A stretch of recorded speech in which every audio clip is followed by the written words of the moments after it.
Hello everyone out there on the internet, I am Jack of all trades, and we are here for Maiden Abyss Season 2, City of the Golden Scorching Sun, Episode 7. Last time, Katachi is staying with Balaf. We decided not to make the trade, which is a good idea. I hope we'll see what we're going to do instead to try and recover her and Mitty. There was the luring with this big new creature. It's like a hive with queen and all the Again, Maiden Abyss has really interesting creature designs, and this isn't an example of it, but I think of like the symbiotic nature of the shroom bears and stuff like that. So this is just another crazy one of them, and it was very well animated, and we trapped it in a very clever way. And then it turned out that Wazukian knew how to beat it the whole time and didn't tell us so that people would feel the satisfaction of risking their lives and some of them dying. And yeah, we don't trust him especially much now. And now Weko is sat here in our hotel room ready to give us the backstory, which I assume this episode is going to be, with Riko, Majikaja, Ma, and Mugi. And Reg has just left to go seek out Fapta, I believe, because Wazukian wanted a part of Fapta or something. Yeah. Okay. Well, without any further ado, 3, 2, 1, play. Okay, prequel group. What we saw before, yeah. Like grabbing one of the interference units. Retreat. Not a trap. Ooh. You observe, touch, search, and gather. New language. New outward appearances. We would like to learn more about you.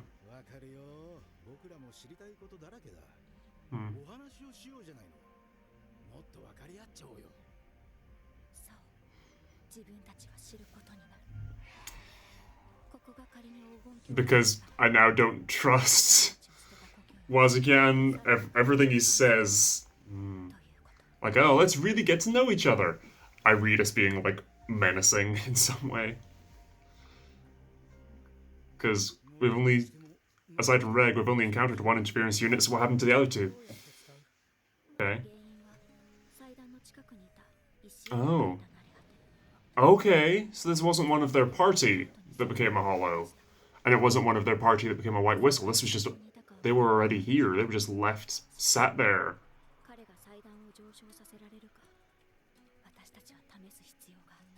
Yeah, does that work? I'm going to assume not. I'm going to assume you can't return via sending in that. Damn. Okay. Hence Bondreed's experiments.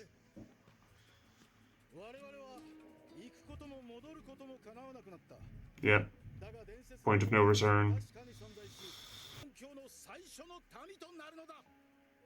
Had we not encountered Wazukian as a hollow yet, I'd still be on the boat with thinking he's Bondreed, because those grand gestures and giving speeches to the people, it's very in line with him. So I'm curious if they ever met, actually. Cradle of Desire.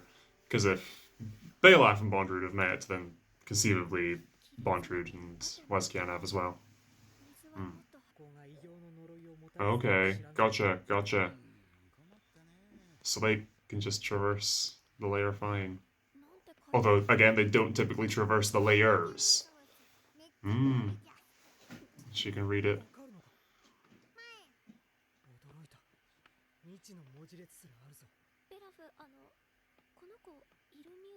Irumui. But Weko referred to the star compass as Irumui at the end of the last episode. Or I might be correlating those things, they might have nothing to do with each other, and she just thought the name while we were shown that image. Oh.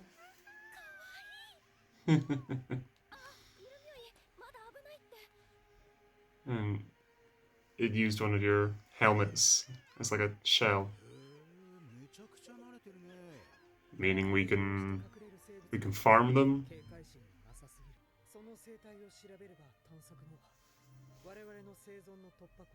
Yeah, yeah.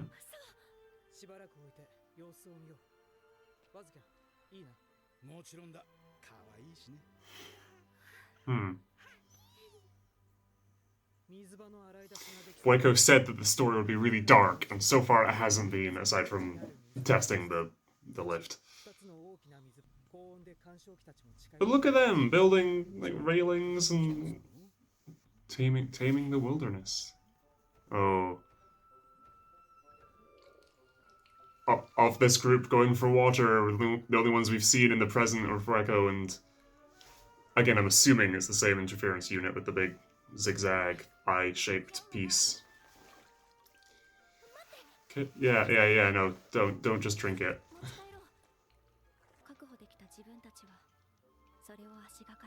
Okay. Okay. Of course.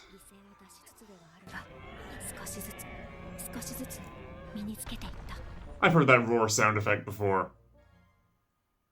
I can't place it because I watched too much dinosaur stuff as a kid, but I've heard that roar sound effect before. Prehistoric Park? The Mama T-Rex in episode 1? Maybe? Maybe? I hope that's right. That'd be great if I got that right. We haven't had the intro yet. We got the title card, but we haven't had the intro yet. They're not playing it this episode, I guess. Oh. Oh. Okay. Fucking. They've set up the sword of Damocles. I'm waiting for it to come and stab me in the heart. Fuck. Oh. What a very warm darkness it was. We have a big creature. Can we eat it? Yes, we can. Okay, cool. I'm curious about Balaf eavesdropping on that conversation. Oh no. Oh. And seemingly not bringing them water. And I, I'm thrown by that. Oh. Oh. Oh.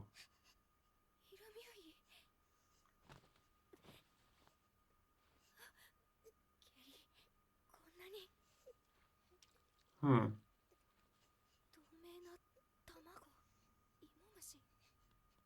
Oh, is there something in the meat?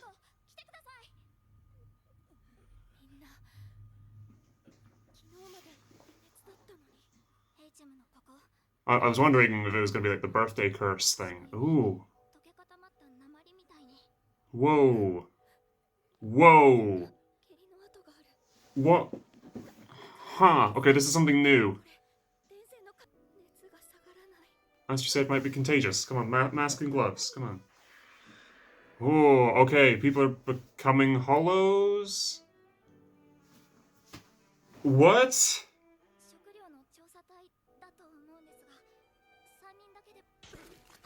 A sample of rock. Something about the water? Oh.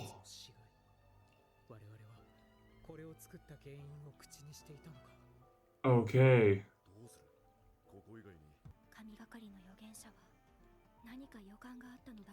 Some kind of premonition.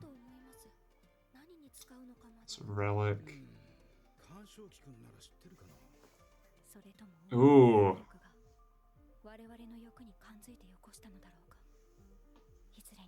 Yeah, okay, so it's like why is there a star compass in that? It looks like a wholly organic thing.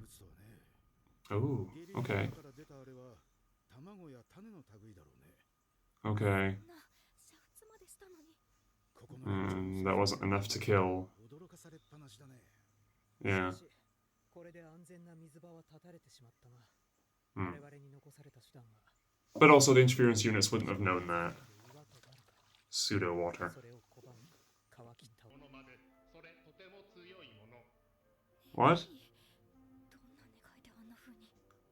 Yeah.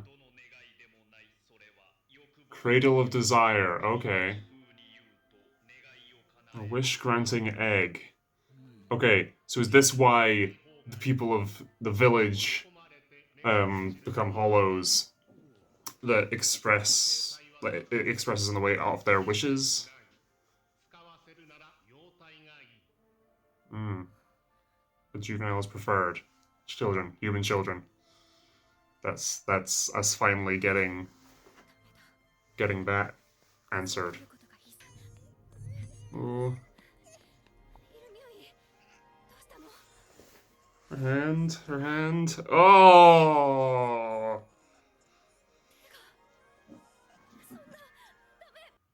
And set up this mother-daughter relationship with them just to fuck with us.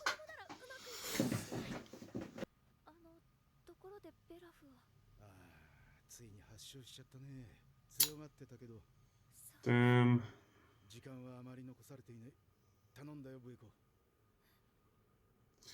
Are you actually though, or are you being manipulative? Oh!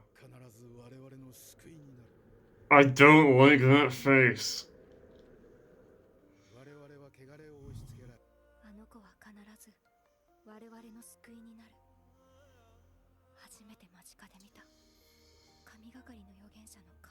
A divinely possessed prophet.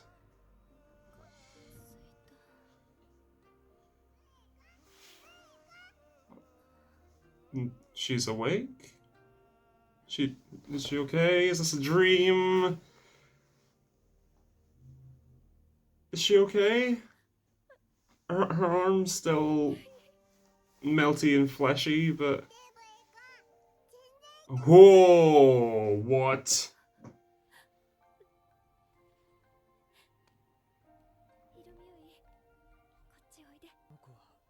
So when we got that shot of Iramui at the end of the last episode, it was like inside of her, I assume then? Inside of Fapta? And the hand... That's how she was able to like shapeshift? What the fuck is happening? But we only have one, they can't save everyone. And they still need to keep drinking it, and man, is this a nightmare scenario.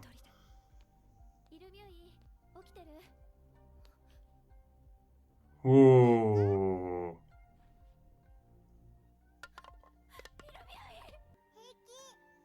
She doesn't hurt at all. Is she just numb to the pain? And she's becoming a hollow without ascending. Just over time. And it's becoming like the ears. Sure. That tracks, but...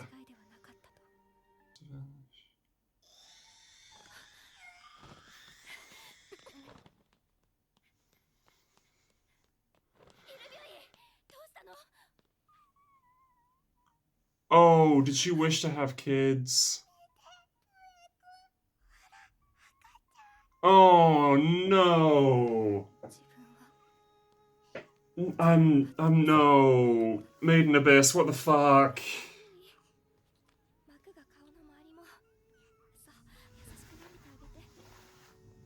Oh, God. Oh, God, no. No. No. Holy fuck.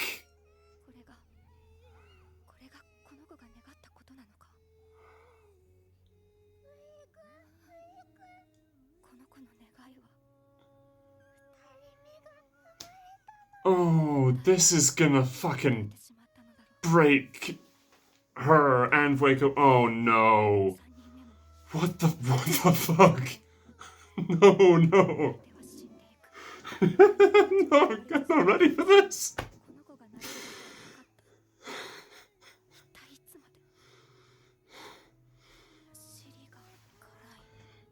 Oh, no, it's affecting her. Yeah. Because of this fucking water.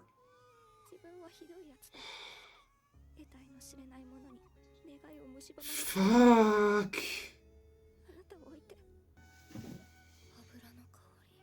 The smell of fat.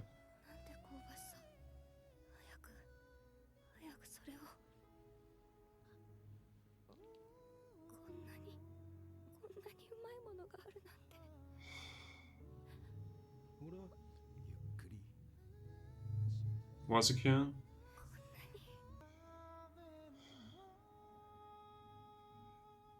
What the And he said that Balaf had finally fallen ill, but we haven't seen Balaf yet. So what happened to Balaf? What is Bondrewd? What is Wazukian gonna do? And how are you well enough to walk now? What does? What did you do?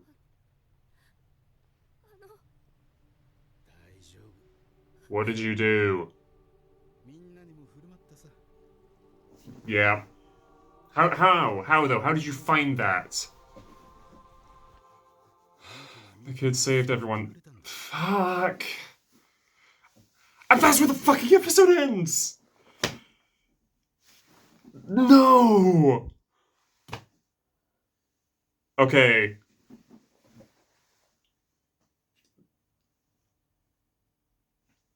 I feel like there's so much to unpack there. But it's pretty simple. There's not really...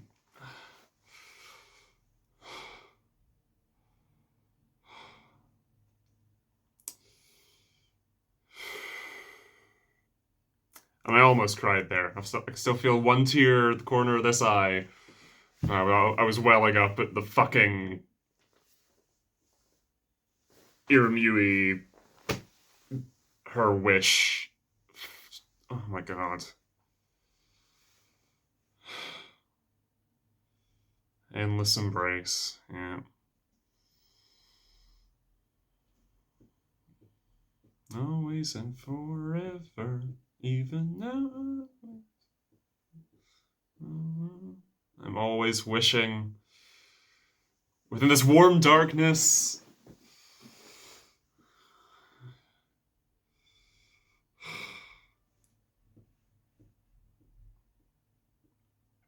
Next episode needs to be a continuation. Next episode needs to be the next part of the backstory. It has to.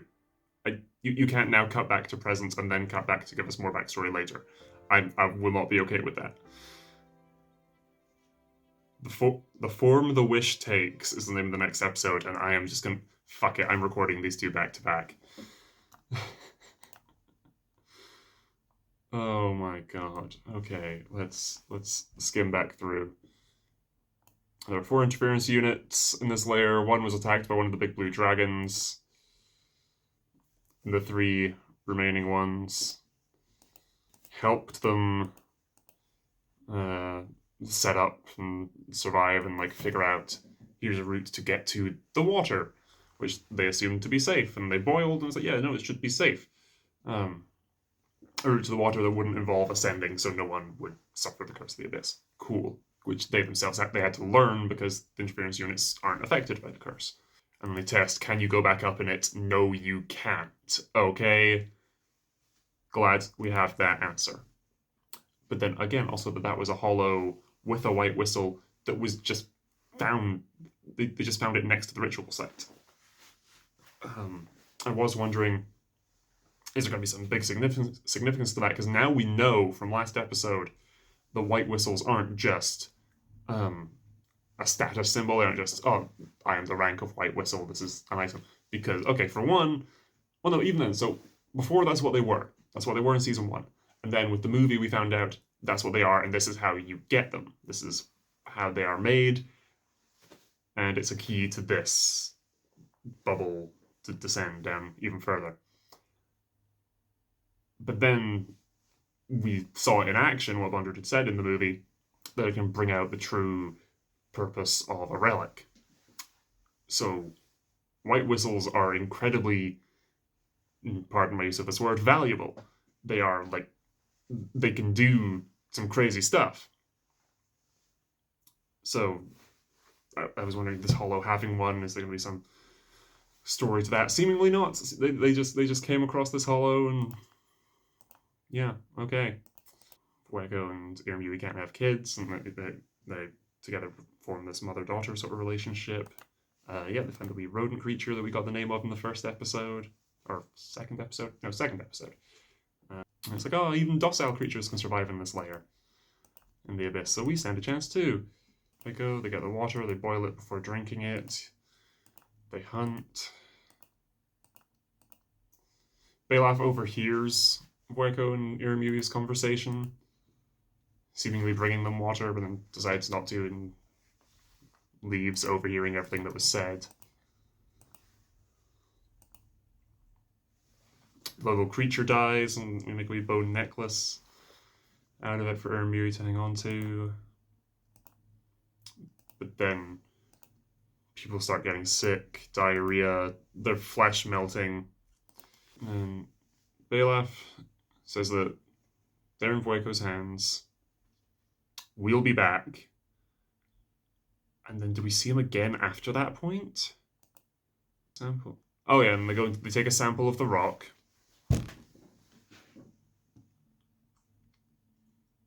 And see that it's not rock, it's layer upon layer. How the corpses of a large creature melted and solidified. We're drinking the stuff that can cause this to happen. And they have to bring back that water anyway, because it's the only water they have access to. Let me check. How do they find this relic? Hey, Fuego. This was inside his bag. Any idea what it is? Did the prophet touched by the divine have some kind of premonition? It's a relic, but I don't know what it's used for. And they ask the interference units. Supernatural power, maybe it sensed our greed and sent it to us, yeah. And they ask interference units about it. No, not just any kind of wish. That is a cradle of desire. To put it in a way of speaking, it's a wish-granting egg. You should not touch it directly. If you get swallowed up and your wish dissipates, you'll become like that. Like so those guys who returned they weren't like using a glove or a cloth or anything like Waskian is here. They directly touched it. Adult humans are motley and complex. They are not suited for it. If you wish to make use of it, a juvenile is preferable. As I said, the amount of value the people of Iruburu put on human children. Where's Belaf? He's finally fallen ill too. He tried to put on a brave front. And again, we don't see Belaf after that line. I know the kid will be our salvation, and that fucking creepy face. But then Irumyuui's fine, but the thing is, like, fusing with her. Oh no, we do see Belaf. Okay. Yeah, and he's walking with a stick now. He's struggling to stand. I wonder what that child wished for. She's becoming less and less human looking as a result of the wish grant. So they're not hollows then.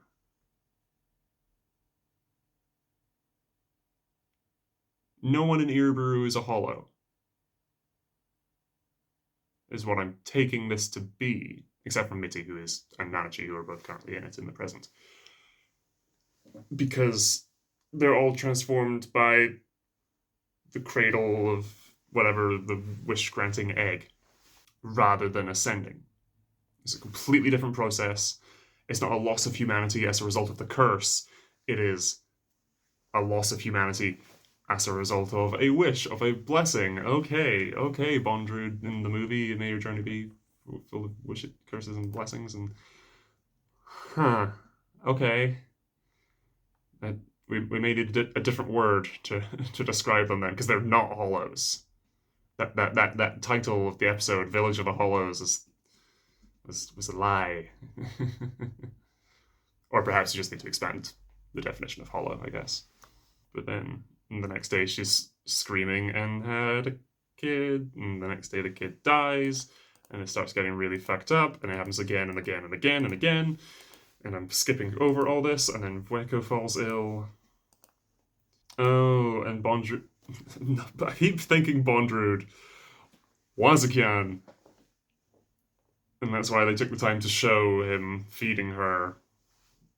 And it is orangish in colour. Is it the same colour as the egg, the wish-granting egg?